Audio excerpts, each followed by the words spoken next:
Hello hi, എല്ലാവർക്കും നമസ്കാരം. എന്തൊക്കെയുണ്ട് വിശേഷങ്ങൾ? എല്ലാവരും സുഖമായിട്ടിരിക്കുന്നു എന്ന് വിചാരിക്കുന്നു.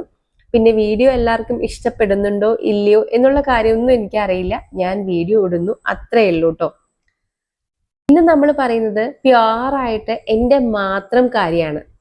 ഞാൻ എന്ന് പറയുന്ന ഒരു വ്യക്തി അധികം എല്ലാരോടും അങ്ങോട്ട് ചെന്ന് സംസാരിക്കുന്ന ഒരാളല്ല. എന്ന് വെച്ചാൽ ഞാനൊരു സ്ഥലത്തിരിക്കുകയാണ്, ഒരു ക്രൗഡിൽ ഇരിക്കുകയാണെന്നുണ്ടെങ്കിൽ ഞാനൊരു ഭാഗത്ത് മിണ്ടാതിരുന്നോളും. അത് കഴിഞ്ഞ് എന്നോട് ആരെങ്കിലും ഒന്ന് സംസാരിച്ചാൽ ഞാൻ ആ സംസാരിക്കുന്നതിനനുസരിച്ച് അല്ലെങ്കിൽ അതിനൊരു 50% മുകളിൽ അവരോട് സംസാരിക്കാൻ ശ്രമിക്കാറുണ്ട്. അല്ലെങ്കിൽ അങ്ങനെ സംസാരിക്കുന്നതാണ് എൻ്റെ ക്യാരക്ടർ എന്ന് പറയുന്നത്. പക്ഷേ എന്നോട് സംസാരിക്കാതെ നിങ്ങൾ ഇരിക്കുകയാണെങ്കിൽ ഞാൻ നിങ്ങളോട് ആരോടും സംസാരിക്കാൻ വരുന്നില്ല എന്നൊരു ആറ്റിറ്റ്യൂഡാണ് എനിക്ക് എല്ലായ്പ്പോഴും ഉള്ളത് കേട്ടോ. അത് ഞാൻ ശരിയാണെന്ന് പറയുന്നില്ല.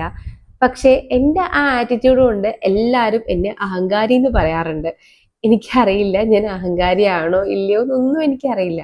പക്ഷെ ആ ഒരു വിളിപ്പേര് ഇടയ്ക്കൊക്കെ ഞാൻ കേൾക്കാറുണ്ട് കേട്ടോ. എൻ്റെ ബിഫോർ മാരേജും എൻ്റെ ആഫ്റ്റർ മാരേജും ഒക്കെ ഞാൻ കേൾക്കാറുണ്ട്. എൻ്റെ ചുറ്റുമുള്ളവർക്ക് അല്ലെങ്കിൽ എൻ്റെ കൂടെയുള്ളവർക്ക് എൻ്റെ ഈ ക്യാരക്ടർ അത്രയ്ക്ക് ഇഷ്ടാവാറില്ല. അപ്പൊ അവര് പറയാം എല്ലാവരോടും സംസാരിക്കണം, നമുക്ക് തരുന്നത് മാത്രമല്ല നമ്മൾ അങ്ങനെ നോക്കേണ്ട കാര്യമില്ല, നമ്മളോട് സംസാരിച്ചില്ലെങ്കിലും നമ്മൾ സംസാരിക്കണം എന്നൊക്കെ. ഇപ്പോ നിങ്ങളോട് നന്നായി സംസാരിക്കുന്ന ഒരു വ്യക്തി നിങ്ങളെ കണ്ടില്ല, നിങ്ങൾ മാറിയിരിക്കുകയാണെങ്കിൽ ഞാൻ അങ്ങോട്ട് ചെന്ന് സംസാരിക്കും. എന്താണ്, എന്തൊക്കെയുണ്ട് വിശേഷം എന്ന് ചോദിക്കും. പക്ഷെ നിങ്ങളോട് സംസാരിക്കാതെ അല്ലെങ്കിൽ ചെറിയ പരിചയമൊക്കെ ഉള്ള ഒരാൾ നിങ്ങളെ കാണാത്ത രീതിയിൽ ഇരിക്കുകയാണെങ്കിൽ നിങ്ങൾ അങ്ങോട്ട് ചെന്ന് സംസാരിക്കോ? എനിക്കതിന് പറ്റില്ല കേട്ടോ. അതാണ് എൻ്റെ ക്യാരക്ടറിന്റെ നെഗറ്റീവ് എന്നാണ് എല്ലാവരും പറയാറുള്ളത്. ആ ഒരു കാര്യം കൊണ്ട് തന്നെ ഞാൻ ഭയങ്കര സ്വാർത്ഥയാണ് എന്നൊക്കെ പറയാറുണ്ട് പലരും. ഞാൻ അഹങ്കാരിയാണ് എന്ന് പറയാറുണ്ട്. എനിക്കറിയില്ല, സത്യമായിട്ടും എനിക്കറിയില്ല. പക്ഷെ എൻ്റെ അമ്മ തൊട്ടുള്ള എല്ലാവരും എന്നോട് പറയുന്നത് അങ്ങനെ ആവരുത്, എല്ലാവരോടും അങ്ങോട്ട് ചെന്ന് സംസാരിക്കണം, അതിൽ എന്ത് നഷ്ടമാണ് വരാനുള്ളത് എന്നാണ്. പക്ഷെ നമുക്കൊരു ഡിഗ്നിറ്റി അല്ലെങ്കിൽ നമുക്കൊരു ക്യാരക്ടർ ഓപ്ഷൻ, നിങ്ങളുടെ ക്യാരക്ടർ ഇതാണ് എന്ന് പറയുന്ന ഒരു ഓപ്ഷൻ ഉള്ളത് കൊണ്ട് തന്നെ എനിക്ക് അങ്ങനെ സംസാരിക്കാൻ തോന്നാറില്ല. അതെന്റെ ക്യാരക്ടറിന് യോജിക്കുന്ന ഒരു കാര്യമല്ല എന്നാണ് ഞാൻ ചിന്തിക്കാറുള്ളത് കേട്ടോ.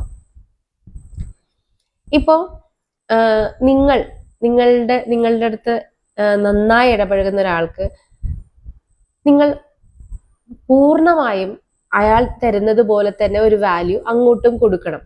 ഞാൻ അതിന്റെ മാക്സിമം കൊടുക്കാൻ ശ്രമിക്കുന്ന ഒരാളാണ്. ഇതേ സമയം നേരെ തിരിച്ച് നമ്മളെ അവഗണിക്കുന്ന ഒരാളുടെ അടുത്ത് അതിന്റെ ഒരു 110% അവഗണിക്കുന്ന ഒരാളുമാണ് ഞാൻ. ഇതിൽ എന്താണ് ഇത്ര തെറ്റ് എന്ന് എനിക്കറിയില്ല.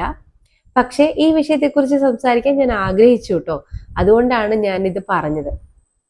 കാരണം ഒരുപാട് പേര് എന്നെ ക്രിട്ടിസൈസ് ചെയ്തിട്ടുണ്ടായിരുന്നു. എന്നെ നേരിട്ട് കാണുന്നവരാണ് ഞാൻ പറയുന്നത്. യൂട്യൂബിലുള്ളവരെ കുറിച്ചൊന്നും അല്ല കേട്ടോ. അതായത് ഒരുപാട് പേര് എന്നോട് പറഞ്ഞു അങ്ങനെ പാടില്ല, നമുക്ക് നമ്മളോട് സംസാരിക്കുന്നവരോട് മാത്രമല്ല എല്ലാവരോടും സംസാരിക്കണം എന്നൊക്കെ.